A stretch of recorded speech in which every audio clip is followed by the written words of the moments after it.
The very next ayah is about dua. وَإِذَا سَأَلَكَ عِبَادِي عَنِّي فَإِنِّي قَرِيبٌ أُجِيبُ دَعْوَةَ الدَّاعِ إِذَا دَعَانِ فَلْيَسْتَجِيبُوا لِي وَلْيُؤْمِنُوا بِي لَعَلَّهُمْ يَرْشُدُونَ.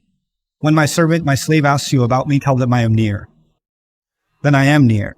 I respond to the call, the prayer of the one who calls whenever they call. That's Allah's promise. But Allah added something. We forget that part.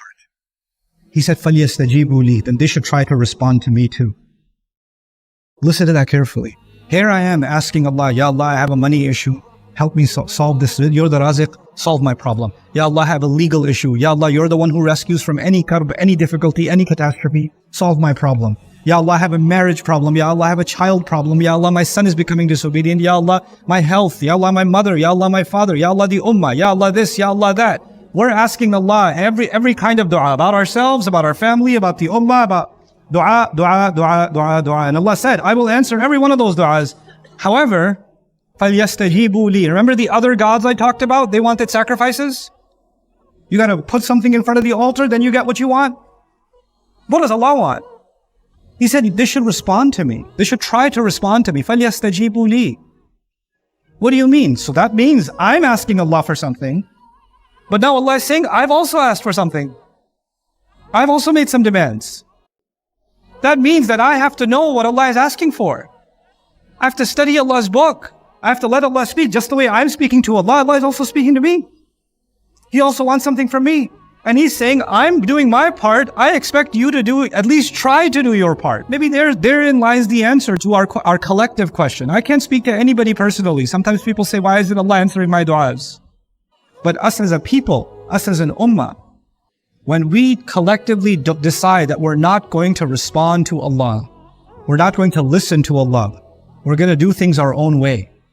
We're going to turn this religion into something that makes us feel good, instead of actually this religion being something that is designed, by its design, your first priority is not your feelings, it's whether or not you're pleasing Allah. This religion is not serving you, you're supposed to serve Allah. Every other religion, you'll find something. Those religions became something that serves the people. They should feel good. When the church saw that not enough people are coming to church, they started a church band. Now more people will come, right? We should change the religion to cater to the audience. Even though we don't do that in our masajid, alhamdulillah, the individual can say, yeah, but there are parts of Islam that feel pretty good. Other parts of Islam I can purposely ignore because I'm not really comfortable with. I don't really like them that much. I'm not going to respond to this part of Allah's book and this part of Allah's book. I'm going to pretend it's not there. I'm just going to talk about this part and this part and this part.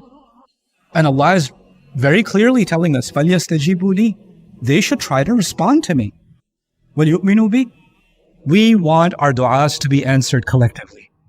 We want Allah Azza wa Jal to give us relief in our personal lives and across the world in the ummah. Particularly what's on all of our conscience right now and all of our minds right now is the situation in Gaza. And Allah Azza wa Jal give the shuhada Jannah, and may Allah bring the oppressors to justice. But having said all of that, we have to do our part. We need to make our dua count. Like our dua has to have value. Our dua cannot just be words. Our dua has to live up to the condition that Allah gave us, that we are celebrating. Now we're actually in a position to make real dua to Allah. We showed Allah is Akbar for 30 days. Now we know what Allahu Akbar means. Now I'm going to live the rest of my life living up to Allahu Akbar. And now I'm in this position to ask Allah, Ya Allah, I responded to you. And so I'm asking you also. That's actually the deal. That's actually this guidance that Allah has given us.